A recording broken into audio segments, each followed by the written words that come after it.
ई ward number 14 ही हो नगर पंचायत महाराजगंज के। आज देखी इ नल जल के टंकी लागल बा, ऊपर स्ट्रक्चर बनल बाटे। अब बेचारा मूर्छा खाता काहे कि चलेला ना। अब देख लियो जब मोटर उटर लागल बाटे, लेकिन अब कौना दुख में नइखे चलत, पता नइखे चलत। जब बिजली कनेक्शन भी शायद एकर नइखे भइल, एकर कनेक्शन भी पोल से ओदे जोड़ल नइखे। अभी कौना दुख में नइखे भइल हमारा समझ से परे बाटे। ई टंकी हटे, हई देख ली, हई ताला मारल बा। ई बेचारा आज़ादी से पहले के ताला लगता, मूर्छा आ गइल बा। ही मूर्छा खा गइल बा। पेंट भी नइखे भइल, ना देवाल पेंट भइल बा, ना कुछ पेंट होको चाहे ना, ओके पनिया चले के चाही न, पानी नइखे चलत। ई स्थिति बाटे। चलिए इन्हें आगे ले चल के दिखाओ तनी। अब BA, BCom, BSc और MA, MCom करें विश्व की सबसे बड़ी यूनिवर्सिटी इग्नू से। सॉल्ड असाइनमेंट और गाइड बुक्स प्राप्त करें। संपर्क करें Mahakal computers, DAV college gate के सामने, सिवान। ए चिलचिलात धूप में हम घूम रहल बानी, काहे कि इतना ना एजा समस्या बा कि घमों में मन करता कि का कहीं हम। खैर हई देख ली, हई पीछे स्कूल बा, नया प्राथमिक विद्यालय रामापाली। एजा जाए के रास्ता हई नीचे बावे। अब छोट छोट लड़का एजा पढ़े जइह सब, प्राथमिक स्कूल है 5वा तक। हई पकिया पढ़े जइह सब, अब पाक के बेचारा विद्या अर्पित करिह सब, अर्जन करिह सब। उ का सीखिह सब पता ना, लेकिन हे पड़े गुजरे के बेरा उ छोट छोट लड़का भी 10 गाड़ी जरूर दी हस। ई आगे अभी चली लेके दिखाओ तनी। वार्ड नंबर 14 में ही भ्रमण जारी बा और विकास के एगो स्वर्णिम इतिहास यहाँ दिख रहा बा। यहाँ इन्हीं ह तो हई कचरा कंपोस्ट बनल बाटे। एकरा के तनी दिखावा है चारों बगल। ये देखी ये लंबा चौड़ा बनल बा, ऊपर से शेड बाटे और हई जालीदार पौंड बनावल बाटे।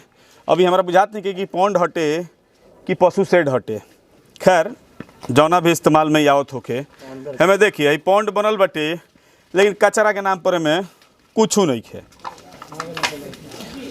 ई कौना काम खातिर बनल बा पता ना। ऊपर से कुछ रही तो मान ली के पर लोग ताशो खेल सकत रहे, लेकिन उहो नहीं खे, हेहू में नहीं खे, कौनो में कुछ नहीं खे। हेने आगे बढ़न तनी मनी तब पानी जरूर बाटे में, जौन तनी खलार बा ओमे हने खेत से पानी टघर के आके एमे लागल बा। का भैया ई काहे खातिर बनल बा? ई मतलब कि जैविक खाद तैयार करे खातिर कंपोस्ट जन बन बाटे, एकरा के सड़ा के एमे मतलब कि 2 आदमी के रोजगार मिली। स्टार्ट हुई तो लगभग 3 साल हो गई। आज तक पर एक कोनो ना भइल जाती, केहू के ध्यान ना भइल। सरकारी से लेके मुखिया से केहू के ध्यान ना भइल।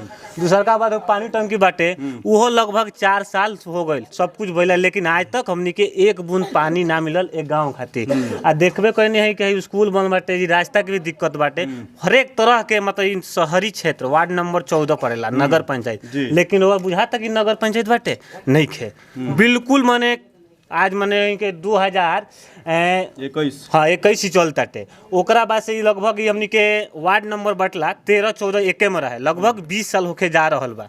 20 साल में आज तक विकास ना 13 में भइल ना 14 में। सब वार्ड में विकास हो गइल बा, लेकिन 13, 14 में जीरो विकास बाटे। ए पर ना कोनो भी सरकारी से लेके मुख्य केहू के भी ध्यान नहीं खे। देखा तनी ना काम होई तो हे लॉकडाउन में केहू के भी में काम चली तो 2 आदमी के हमरे चाहे रहुआ चाहे गांव के विकास लोग आदमी के काम मिलित, विकास होइत, 2 रुपया आयत, आदमी खाई जी खाई जो भी होई, लेकिन ए पर कोनो ध्यान नहीं खे। देखा तनी में पानी लागल तनी देखा दी पानी लागल बाटे सब है। देखी ई एक हाल दोबारा बन बाटे, है टूट गई रहे, एमे पूरा मर जर्जर हो गए तो फिर से दोबारा बन बाटे। ई 4 साल के अंदर में 2 हाला बन गए। लेकिन के बनवैले बा? ई नगर पंचायत के तरफ से मने जोन भी बाटे स्कीम बाटे, ई ठेकेदार के थ्रू मने मिलल बाटे कॉन्ट्रैक्ट पर। ई कॉन्ट्रैक्ट मिलल बाटे, ठेकेदार अपन जोन भी कारणवश होको अभी तक में तैयार हो गए, लेकिन एमे अभी बहुत प्लानिंग बाटे है आगे 9 लोग कुछ वो करे के, लेकिन कोनो भइल। देखी 6-7 टेलर माटी गिरल, लेकिन एक आज तक बराबर ना भइल। देखते बानी बहुत सारा जी माने प्रॉब्लम बाटे, बहुत तरह दिक्कत बाटे। रामापाली वार्ड नंबर 14 बस से बद आदमी हर केहू के जिंदगी माने खराब हो जा रहा बा। आगे भी अब देखी का होता टे।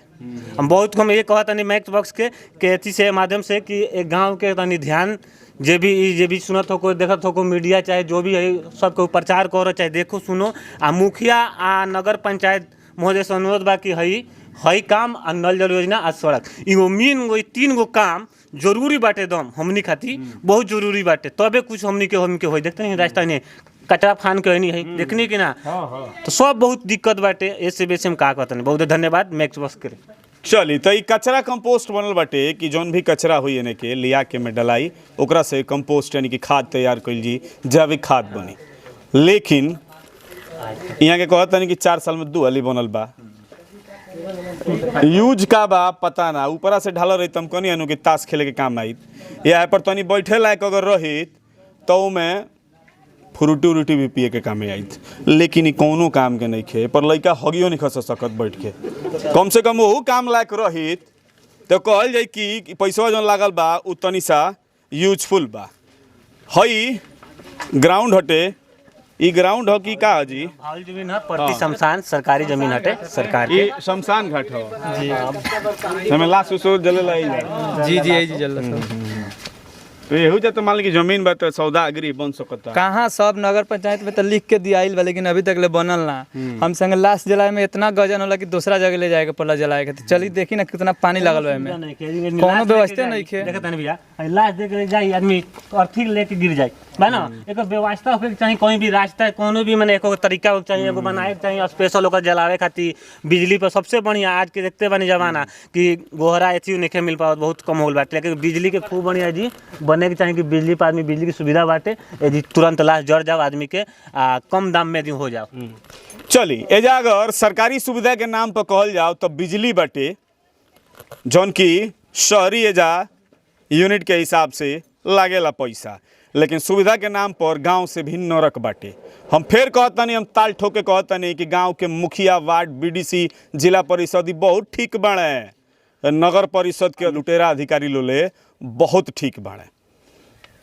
लूट मदारी के जीता जागता उदाहरण बाटे ई वार्ड नंबर 14 जौन की नगर पंचायत महाराजगंज के ह। नगर पंचायत महाराजगंज में भ्रमण चल रहल बा हमनी के। वार्ड नंबर 14 से भ्रमण करके निकलनी ह 13 में घुसे खाती तो हमारा छठ घाट एगो लौकल है। देखी पीछे छठ के सुरसोप्ता बनल बालो, और ई वार्ड नंबर 13 14 दोनों वार्ड के सिरसोप्ता ने पीछे बालो। एने आई पीछे एगो पोखरा बा, ई पोखरा सरकारी हुई, ई पोखरा पर छठ घाट बने के चाही, लेकिन बनल नहीं खे। हई देख ली, हे दे गेड़ के तनी सा आज छोड़ दल बा, अभी का जाने पर सीढ़ियों में नहीं बनल, आखिर काहे खाती का है भैया? हई छठ घाटवा पर हई का छोड़ल बा? ई पास भई रहे हाँ हैं, तो पास भइल रहे में ज़्यादा भी जौन भी राशि पास भई रहे, हाँ लेकिन ए राशि में कुछ जौन भी बाटे घपाला भइल, चाहे जो भी अधिकारी जे भी रहे उमें खाइल पी के बराबर कर दिलस। हई बना दिलस उपरवा के बाद, एकरा बाद से पर से जाई तो सीधा अंदर जाई, मतलब ए पर सीढ़ी नहीं खे, सीधा अंदर गिर जाए।